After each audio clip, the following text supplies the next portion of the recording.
L'anamnèse et la ligne du temps. Donc, c'est un module qui va vous intéresser parce que beaucoup de personnes, beaucoup de thérapeutes, de psychologues, de psychiatres même, n'ont pas nécessairement une bonne notion de ce qu'est l'anamnèse ou la ligne du temps. L'anamnèse, c'est assez facile. L'idée de l'anamnèse, c'est il faut que j'ai l'histoire de vie de la personne. En fonction de cette histoire de vie, ça va me permettre de mieux comprendre le fonctionnement de la personne et de pouvoir mieux le guider, l'aider à résoudre ses croyances bloquantes, ses oppositions ou éventuellement des traumas qui traîneraient derrière ou dans les casseroles. Donc l'anamnèse, c'est vraiment un concept très important en psychothérapie, puisque si on connaît l'histoire de la personne, on va pouvoir, avec cette histoire, trouver quel est son style d'attachement. Est-ce qu'il est sécure ou insécure? Est-ce qu'il y a des traumas? Est-ce qu'ils sont simples ou ce sont des traumas complexes?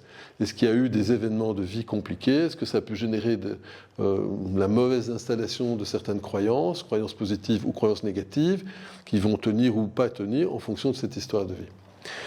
La ligne du temps, c'est vraiment un outil particulier qu'on a développé, que j'ai développé au sein de Therapeutia et puis de IPRA, donc ce sont deux instituts de formation en Europe à la relation d'aide à la psychothérapie, et que nous développons aussi au sein de l'école supérieure privée de psychologie énergétique clinique.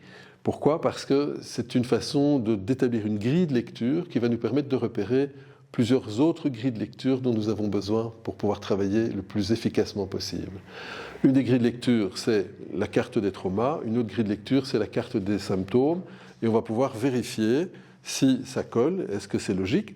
Et on va aussi pouvoir vérifier par cette grille ou par ces grilles le style d'attachement. Sécure ou insécure, insécure anxieux, insécure détaché évitant, insécure désorganisé ou insécure ambivalent, qui va reprendre 2 voire 3 des premières catégories.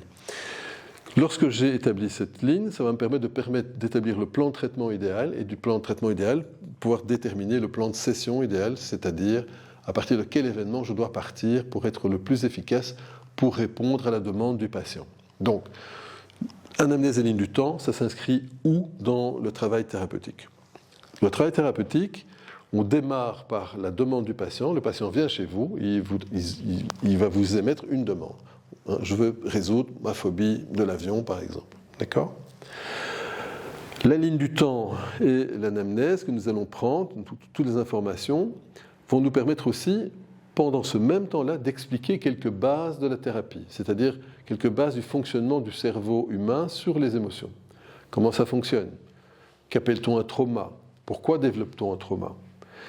Également, pourquoi développe-t-on des égostés, des états du moi, des sous-personnalités, qui sont des programmes, comme des programmes informatiques, qui vont chercher à compenser le manque de sécurité que je peux me donner à moi-même, parce que je suis par exemple trop jeune, trop petit, ou parfois que je ne peux pas recevoir de mon environnement, parce qu'il est lui-même dysfonctionnel.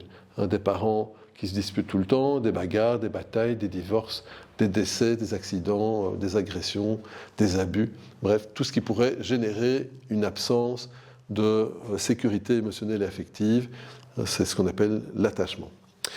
Une fois que j'ai commencé à construire cette alliance thérapeutique, et donc ma capacité à être en lien avec mon patient et du patient en lien avec le thérapeute, tout en évitant les transferts et contre-transferts, qui sont des notions aussi importantes. Le transfert, c'est lorsque le patient a un transfert positif ou négatif envers son thérapeute. Le contre-transfert, c'est lorsque le thérapeute a un transfert, donc une projection positive ou négative sur son patient. Donc le transfert ou le contre-transfert peuvent être positifs ou négatifs. Une fois que j'ai fait ça, que j'ai cette ligne de temps et cette anamnèse, je peux établir mon plan de traitement et donc savoir est-ce que c'est simple, complexe et ou non avec blessure d'attachement. Et alors je résous les sessions, les pièces du puzzle dans l'ordre dans lequel je dois le faire.